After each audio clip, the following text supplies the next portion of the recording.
तो जैसे कि transmission of nerve impulse along a neuron को हम स्टडी कर चुके हैं, तो क्या आपने कभी यह वॉन्डर किया है कि नर्व इम्पल्स एक न्यूरॉन से नेक्स्ट न्यूरॉन तक कैसे ट्रांसफ़र होती है।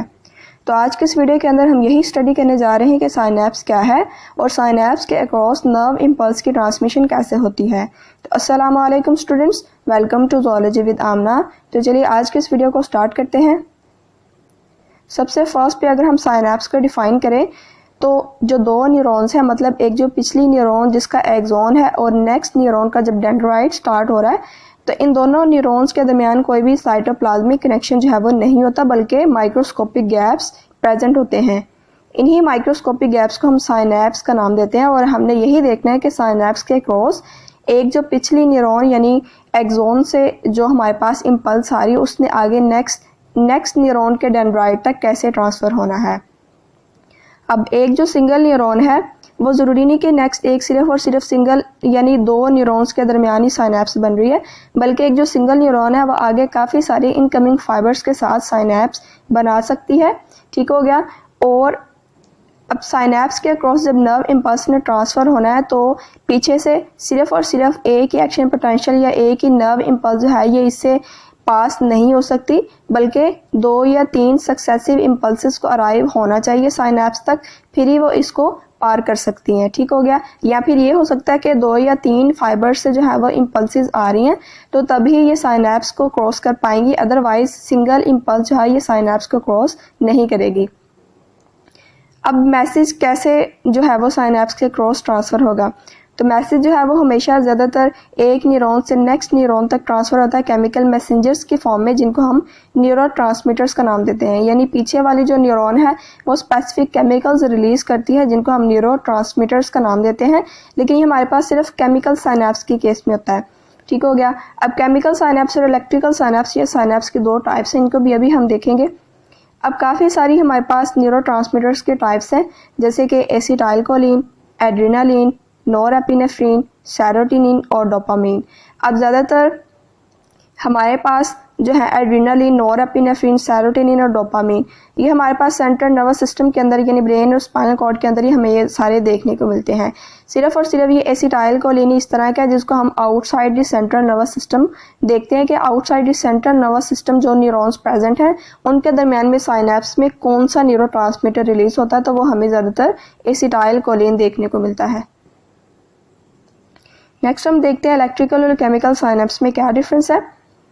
तो इलेक्ट्रिकल साइनैप्स में जो पॉजिटिवली चार्ज आयंस हैं वो एक न्यूरॉन से नेक्स्ट न्यूरॉन तक मूव करते हैं और इसको डीपोलराइज कर देते हैं। जैसे हम जानते हैं कि भाई जब नर्व इम्पल्स पास कर रही होते हैं या फिर एक्शन पोटेंशियल में क्या होता है कि एक जो मेम्ब्रेन होती है यानी रेस्टिंग मेम्ब्रेन पोटेंशियल ने एक्शन पोटेंशियल में कन्वर्ट करना होता है।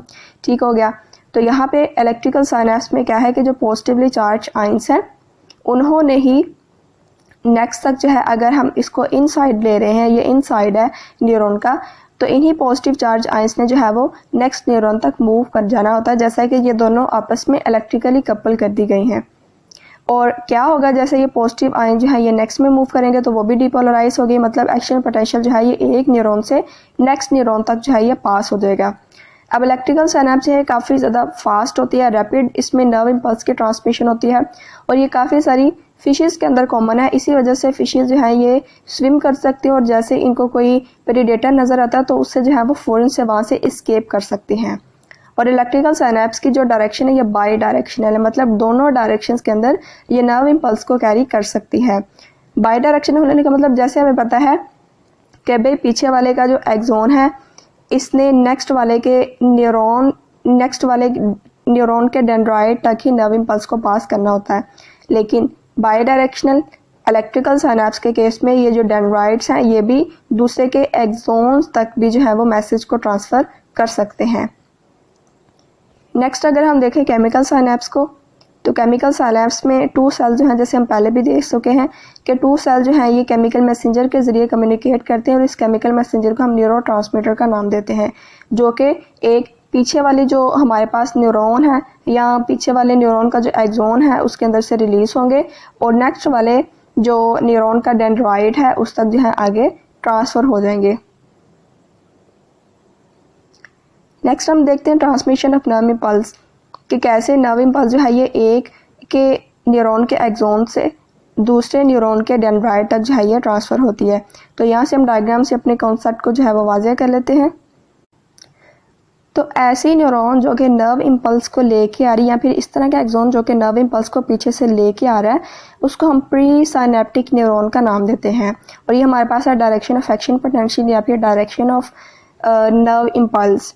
अब ये हमारे पास है एंड बल्ब। अब इसको अगर हम बड़ा करके देखें तो यहाँ पे क्या है कि एक्सोन का वो वाला पार्ट, एंड वाला पार्ट जिसने आगे न्यूरोट्रांसमीटर को रिलीज़ करना होता है, उस पार्ट को हम एंड बल्ब या फिर साइनेप्टिक नोब का नाम देते हैं।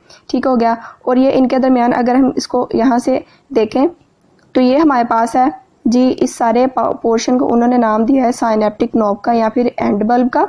और आगे जो स्पेस है यानी एक एक्सोन से दूसरे डेंड्राइट के दरमियान ये जो स्पेस प्रेजेंट है, ठीक है, इस स्पेस को हम साइनेप्टिक लेफ्ट का नाम देते हैं, जिसके अंदर न्यूरोट्रांसमीटर ने रिलीज होना होता है। अब ये हमारे पास है साइनेप्टिक वेजिकल्स या फिर स्टोरेज वेजिकल्स। अब जैसे ही नर्व इम्पल्स अराइज होती है, फौरन से क्या होता है कि ये जो स्टोरेज वेजिकल या फिर जो साइनेप्टिक वेजिकल्स हैं ये इस प्लाज्मा मेम्ब्रेन के साथ फ्यूज़ कर जाते हैं। और जैसे ये फ्यूज़ करेंगे क्या होगा कि ये बाहर आउटसाइड इन्वायरमेंट मतलब इस साइनेप्टिक क्लेफ्ट के अंदर रिलीज़ हो जाएंगे। जैसे रिलीज़ होंगे तो हमें पता है भाई इसके अंदर जो है इनके अंदर न्यूरोट्रांसमीटर जो है वो प्रेजेंट है। तो जैसे यहाँ पे न्यूरोट्रांसमीटर रिलीज़ होगा तो नेक्स्ट हम देखते हैं कि यहाँ पे क्या होने वाला है कि न्यूरोट्रांसमीटर जो है ये यहाँ पे देखें साइनेप्टिक क्लेफ्ट के अंदर जो है ये रिलीज़ हो चुका है। तो इसने क्या किया, नेक्स्ट जो है जो रिसेप्टर साइट थी, रिसेप्टर साइट से फ़ौरन से क्या हुआ कि जैसे ये रिसेप्टर साइट पे आके बाइंड किया न्यूरोट्रांसमीटर, तो फ़ौरन से क्या हुआ कि इसके अंदर जो थी एक एक्शन पोटेंशियल जो है नेक्स्ट न्यूरॉन के अंदर ट्रांसफ़र हो चुका है। तो पीछे वाले को जैसे हमने प्री साइनेप्टिक का नाम दिया था, तो नेक्स्ट वाली न्यूरॉन जिसने आगे नर्व इम्पल्स को रिसीव करना है उसको हम पोस्ट साइनेप्टिक न्यूरॉन का नाम देंगे। और इस मेम्ब्रेन के केस में इसको पोस्ट साइनेप्टिक मेम्ब्रेन का नाम देंगे। तो इस तरह हमने देखा कि एक न्यूरॉन से नेक्स्ट न्यूरॉन तक जो है वो नर्व इम्पल्स किस तरह जो है वो ट्रांसफ़र होती है। नेक्स्ट अगर हम न्यूरोट्रांसमीटर्स को देखें तो न्यूरोट्रांसमीटर जो है जैसे ही रिसेप्टर प्रोटीन से बाइंड करेंगे पोस्ट साइनेप्टिक न्यूरॉन तक, जैसे अभी हमने देखा, तो क्या होगा इसमें डीपोलराइजेशन हो जाएगी, यानी वेव ऑफ डीपोलराइजेशन। और इसके बाद डीपोलराइजेशन जो है जैसे ही पोस्ट साइनेप्टिक न्यूरॉन पर ट्रैवल करेगी तो इसका मतलब है कि वहाँ पे भी नर्व इम्पल्स जो है वो वहाँ पे ट्रांसफ़र हो चुकी है। अब एसिटाइल कोलिन के केस में फॉर एग्जांपल के जो न्यूरोट्रांसमीटर वो एसिटाइल कोलिन रिलीज़ हुआ है, तो इस एंजाइम के केस में जो एसिटाइल इस न्यूरोट्रांसमीटर के केस में जो एक एंजाइम एसिटाइल कोलिन एस्टिरेज ये फ़ौरन से इसको इनएक्टिवेट कर देता है। यानी जैसे ही एसिटाइल कोलिन जो है ये हमारे पास साइनेप्टिक क्लेफ्ट के अंदर रिलीज़ हुआ है, रिसेप्टर साइट से बाइंड हुआ है, फ़ौरन से ये एंजाइम आएगा और ये एंजाइम इस एसिटाइल कोलिन को इनएक्टिवेट कर देगा। ठीक हो गया। इसको इनएक्टिवेट करने का पर्पज़ ये है कि जैसे ही नर्व इम्पल्स की ट्रांसमिशन हो चुके हैं तो इसका मतलब है बाद में तो एसिटाइल कोलिन का कोई काम नहीं है। ठीक हो गया। तो इसी वजह से इसको इनएक्टिवेट कर दिया जाएगा। इन केस कि अगर एसिटाइल कोलिन एस्टिरेज एंजाइम प्रेजेंट ना हो तो एसिटाइल कोलिन यहाँ पे न्यूरोट्रांसमीटर क्या करेगा कि कंटिन्यूसली नर्व इम्पल्स को ट्रांसमिट करता रहेगा। तो क्या होगा कि ये जो एक्शन है ये इनवॉलेंट्री होता रहेगा, मतलब ये इनवॉलेंट्रीली नेक्स्ट जैसे न्यूरॉन जो नर्व इम्पल्स है वो पास होती रहेगी तो क्या होगा कि एक डिजीज्ड स्टेट हमारे पास पैदा हो जाएगी।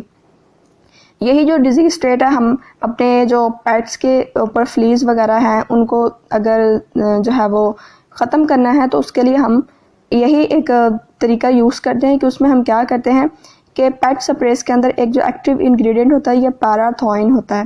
पैराथोइन जो है ये सिमिलर होता है एसिटाइल कोलिन एस्टिरेज से। तो क्या होता है कि पेट्स के ऊपर जो फ्लीज है उनके केस में क्या होता है कि जो पैराथोइन है ये एसिटाइल कोलिन को इनएक्टिवेट नहीं होने देता, बल्कि ये एंजाइम एसिटाइल कोलिन एस्टिरेज से सिमिलर नहीं है बल्कि इसके अगेंस्ट है। यानी पैराथोइन क्या है कि इस एंजाइम को अपना वर्क नहीं करने देता। तो इसके रिजल्ट में क्या होगा कि एसिटाइल कोलिन जो है ये ब्रेक डाउन नहीं हो पाएगा और इसके ब्रेक डाउन नहीं हो पाएगा तो क्या होगा एक डिजीज स्टेट पैदा हो जाएगी फ्लीज के ऊपर। ऑफ कोर्स पैराथोइन अगर ये फ्लीज के ऊपर काम करता है तो of course animals, humans, dogs वगैरह पे भी इसने सेम ही काम करना था, लेकिन क्योंकि फ्लीज बहुत ज़्यादा स्मॉल होते हैं इसी वजह से फ्लीज पे इनका इफेक्ट जो है ये ज़्यादा नजर आता है एज़ कम्पेयर टू ह्यूमंस और एनिमल्स। तो स्टूडेंट्स, यदि आज की वीडियो अगर आपके इसमें से कोई क्वेश्चन है, कन्फ्यूजन है, तो आप मुझे कमेंट के अंदर पूछ सकते हैं। अगर आपको वीडियो अच्छी लगे तो मज़ीद इन्फॉर्मेटिव वीडियोज़ के लिए चैनल को सब्सक्राइब करें। नेक्स्ट वीडियो तक के लिए अल्लाह हाफिज़।